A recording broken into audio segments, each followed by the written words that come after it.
What makes anybody think that the human mind can embrace the truth of God? The virgin birth. That's not history. That's mythology. I didn't choose to be heterosexual. Why do I think homosexuals choose to be homosexual? All religion isn't good. That's what we need to understand.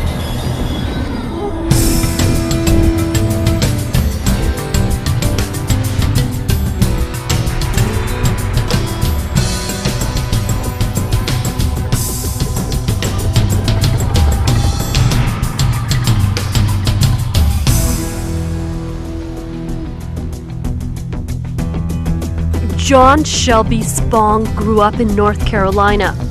As a young man, he became an Anglican priest. In the 60s, he fought for the rights of black people. The Ku Klux Klan called him their enemy number one. In the name of the Father. In 1989, he ordained the first openly gay Episcopal priest. Spong got death threats. He rejects a literal interpretation of the Bible. And for that, he's been called a heretic.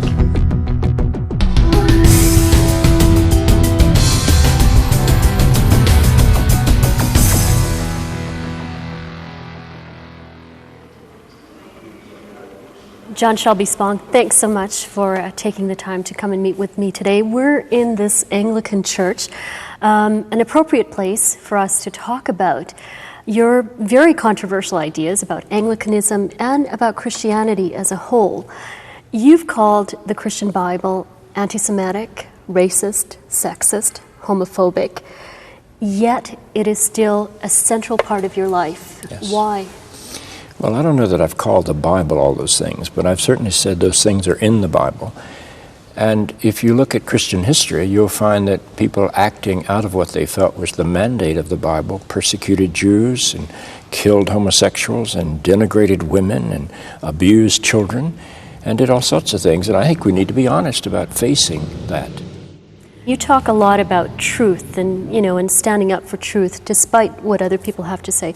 If you know that these things are part of the holy book of your faith, how can you still believe in that faith? Well, that's not all that's in the Bible.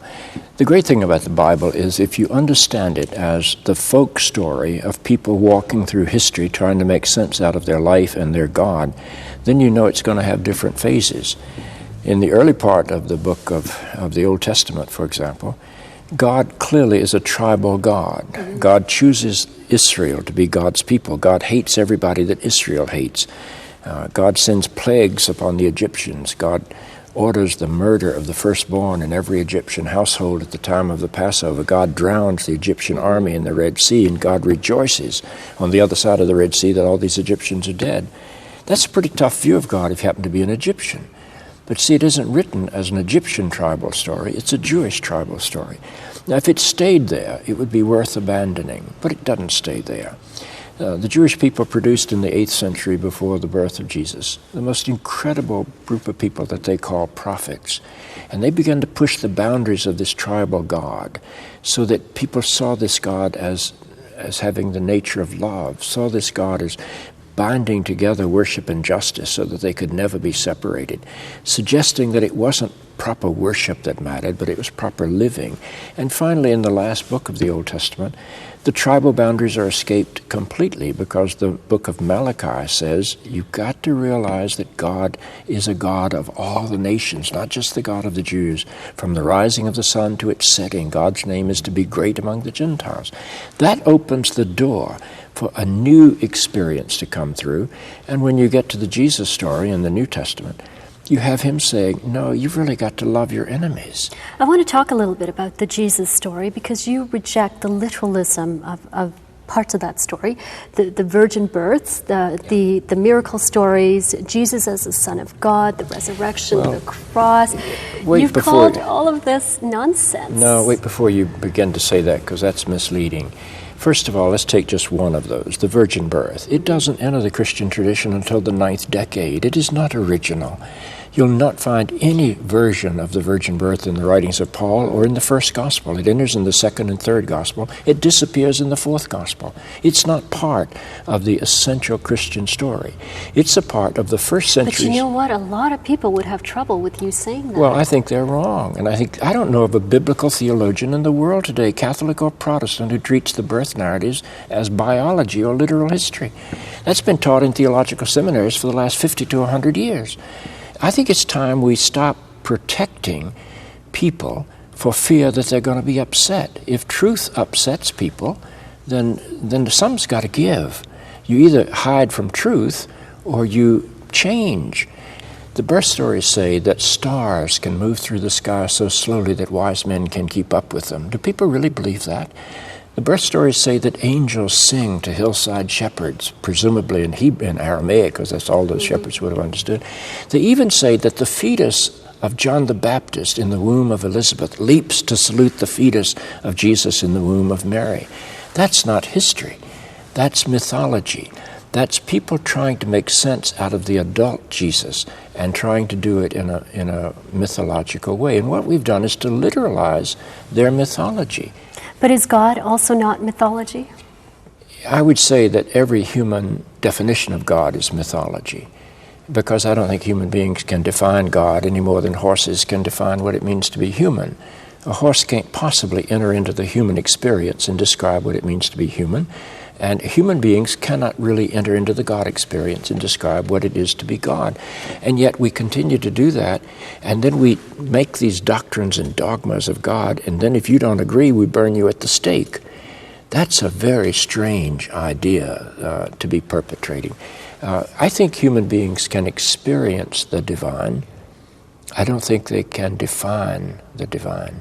And I think we've got to separate. But do you ever try for yourself to define what God is for you? I define only my experience, and I think that's as far as you can go. I experience God as the power of life. I experience God as the power of love. I experience God as the ground of being. That means I worship God by living and loving and being. And that means that I try to build a world where everybody can live fully and love wastefully and be all that they can be.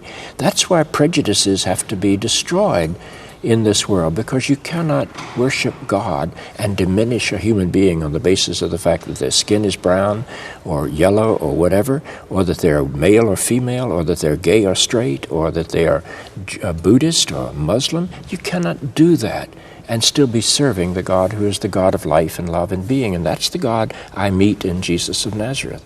But you know, a lot of the literalism that is such a problem for you is actually the glue of faith for a large part of the world, especially, charismatic movements, Protestant movements, where this is central to people's experience of faith.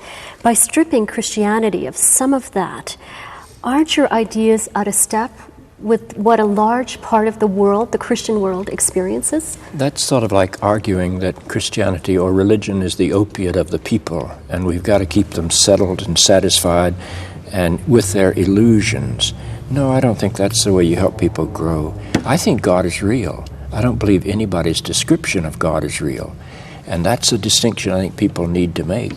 I don't mind if people want to be literalist. My mother died a biblical fundamentalist. I have no desire to change that person. But when biblical literalists begin to say the only way you can be a Christian is to be a Christian like me, or when fundamentalist or right-wing people begin to say we're going to change the laws in America, where I live, to reflect our religious perspective, then I want to say, no, that's not the kind of country I want to live in. I want to live in a country where everybody's free to worship any way they want to, but I don't want any religious system being imposed upon all the citizens of that country. I think if your Christianity doesn't lead you to love beyond the boundaries of your prejudice, that there's something wrong with it. In the Bible Belt, lynching was well known until the 1940s, and they quoted the Bible as they did it. The Ku Klux Klan always has a chaplain. They burn a cross. They are a religious organization. To be religious doesn't mean that you're necessarily right or righteous. We've done more evil in the name of religion in Christian history than almost anything else. What do you think is the future of the Anglican Church? Don't even worry about that, because I'm not sure that the world needs the Anglican Church anyway.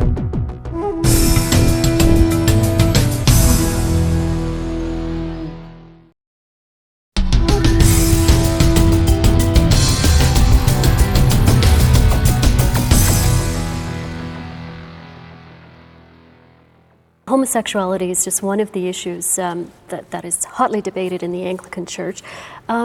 There's been a lot of talk about the church fracturing along, I guess, developing world and Western world fault lines.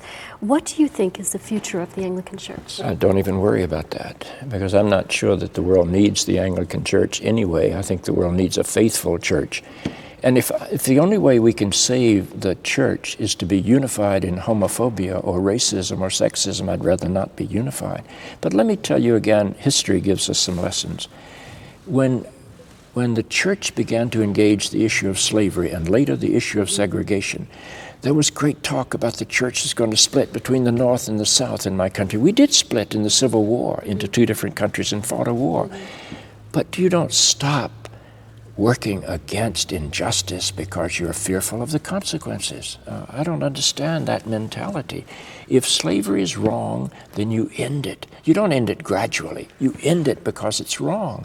If persecuting homosexual people is wrong, you end it.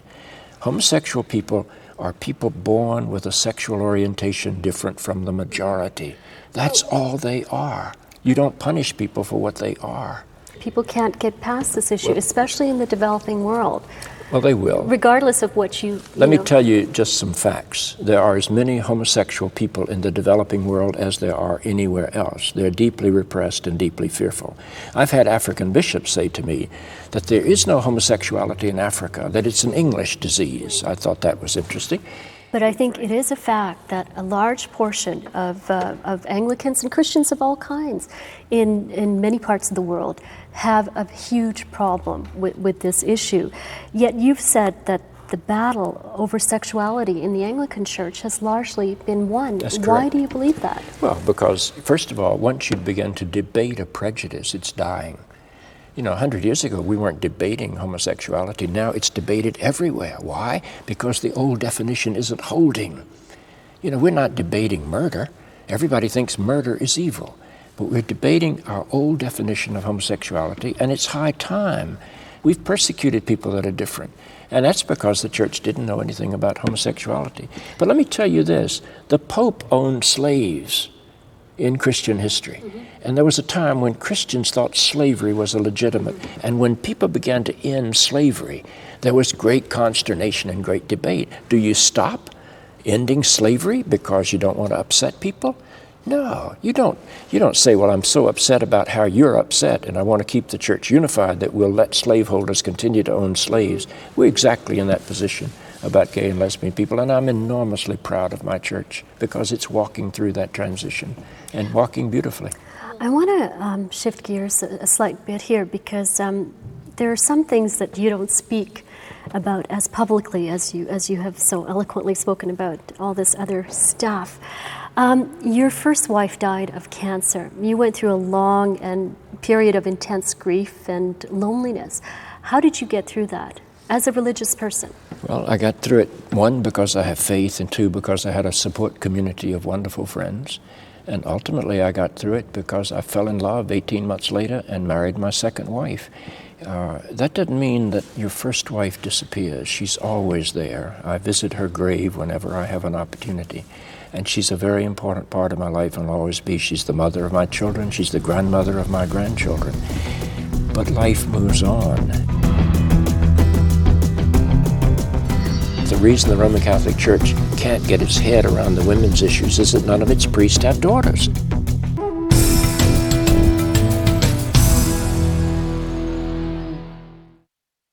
Homeless, rejected by society, taken to Christian homes in Northern Ontario, deprived, robbed, and believed murdered, missing in Muskoka, coming soon on 360 Vision.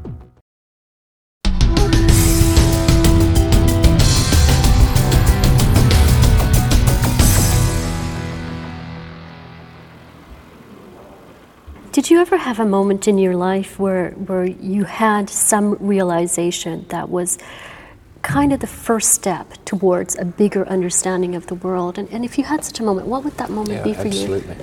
Well, I've chronicled all that when I wrote my autobiography, because my publisher was interested in knowing how someone who had been raised in a segregated society as a racist, raised in a patriarchal society as someone who thought women were inferior, raised in a religious mentality that thought it was okay to hate Jews and other religions, and raised thinking that all homosexuals were somehow mentally sick or morally depraved. How could that person become one who has led battles in our church to overcome these prejudices? And when you try to chronicle that, there are a lot of stories. I remember when I was 10 years old, World War II had just broken out, Pearl Harbor had been attacked, and a school invited my school to come and send representatives to this patriotic assembly they were having. And I was chosen to go, and I don't know why. 3 of us went over with our teacher. And when I got to that school, that's the first time I ever realized there was such a thing as a black school in my segregated world, because all these children were black, and the teachers were black. It was a whole new experience, and my eyes were wide. We went into that auditorium, and the first thing we did was that the whole assembly stood up, and we said together the Lord's Prayer. We were praying the same words to the same God, and yet my church was telling me that blacks and whites couldn't worship together. We even had a black bishop, a black Anglican bishop in our diocese, but he was never allowed to go into white churches. It was totally segregated. You begin to put that together, and it's sort of like having a pebble in your shoe. You can't quite get rid of it, and you keep trying to figure out what's wrong. And it's a series of experiences. I became a feminist because I have daughters. 3 of them? Yeah, actually I have 4 because I have a stepdaughter. And you can't be a sexist person and raise daughters. I tell my friends in the Roman Catholic Church that the reason the Roman Catholic Church can't get its head around the women's issues is that none of its priests have daughters. If they had daughters, they'd have to look at the world through their daughters' eyes. Why would I want to give up my sexist prejudices when they served me so well? You know, I was the king of the hill. I was a man. I went out and confronted the world, and I came home and my wife had prepared dinner. That's a pretty good life. But that's not the life I wanted to see my daughters live. One of your daughters is an attack helicopter pilot in Iraq, in the war. How do you feel about that? Well, I grieve that we are in the situation where she is doing that. I don't try to control my daughters. I think that's foolishness. And I think my daughter joined the Marine Corps. She had been a volunteer paramedic in Bosnia in that war. And I think she came home with a deep appreciation of what it means to be an American. And she decided she wanted to give something back to her country, so she joined the armed forces.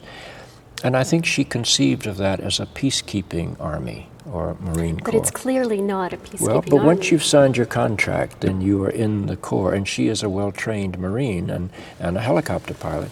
So she has to understand and act out what she believes, but that doesn't mean that I have to believe that. I think the war was wrong. I think Mr. Bush was wrong to initiate the war. I think the war was a hoax because I don't think we went into Iraq because we thought there were weapons of mass destruction. I think that was all propaganda. And I think the war is immoral. And so I grieve that my daughter is in it, but I love my daughter and I respect her position. So when you have your moments alone, late at night, early in the morning, I mean, what are the things that really worry you? Like, what keeps you up at night? Not much. No, I am worried about what I think is the fragile, brittle quality of religious life. And I think that's a sign of death and not a sign of life. I do not believe that the rise of fundamentalistic churches in America is a sign of life. I think it's a sign of death. I think that what they're saying is they can't confront reality, and so they have to hide in a religious ghetto. The other big movement that's going on in American religious life is people dropping out of organized religion by the tons. That's actually bigger than the fundamentalists. So we're spawning a group that says we have the truth, and if you don't agree with us, you're probably going to go to hell. And we have a group saying, I don't want to be part of any kind of religion because it's so bad. Now, I want to find a way that human beings can exercise what I think is so deeply imprinted upon them, namely their spiritual nature, their yearning to commune with that which is holy and divine, but not surrounded with language and vocabulary that is frankly unbelievable. I don't think 21st century people should have to twist their brains into first century pretzel shapes in order to be religious. And I think that's what's happening in the Christian church today. The way I prepare to die is to live. I think you embrace death as your friend.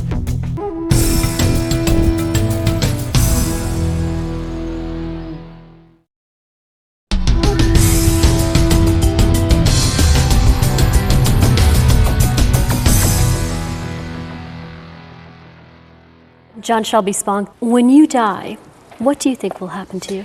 I don't know, and neither does anybody else. I believe in life after death. Some people are very certain. Well, that doesn't mean they know. You can be very certain about a lot of things.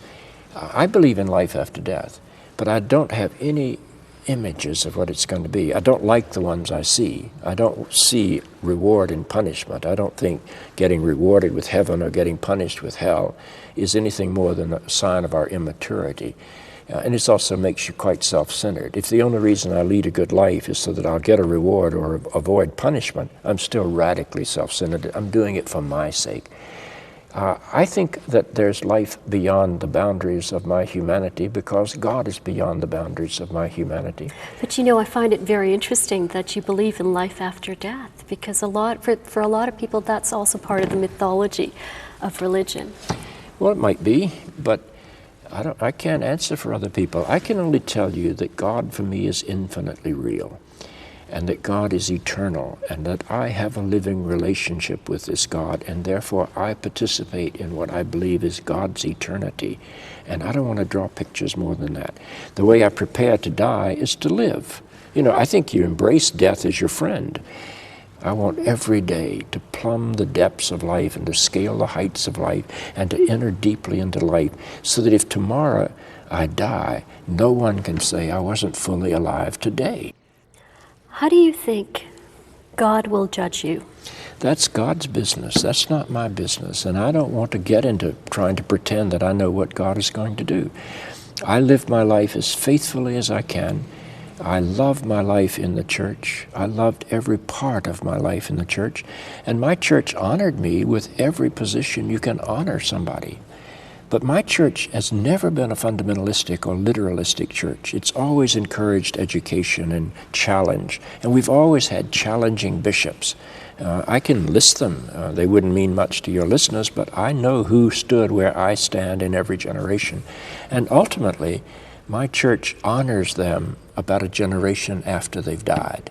You fight with them, but the world keeps moving. And when the world keeps moving, you look back at the frontier bishop and you say, yeah, he was onto something that we just didn't see. And I think that's the way the church will remember me. And I let God do what God needs to do. I don't try to tell God how to respond to anything I say or do. Thank you so much. It's a pleasure to be with you. Thank you.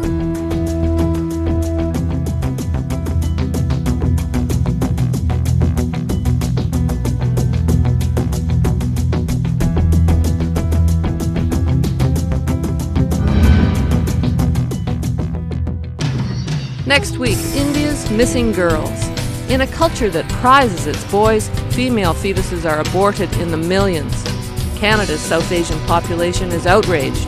Join us next week as one community speaks out for the endangered daughters.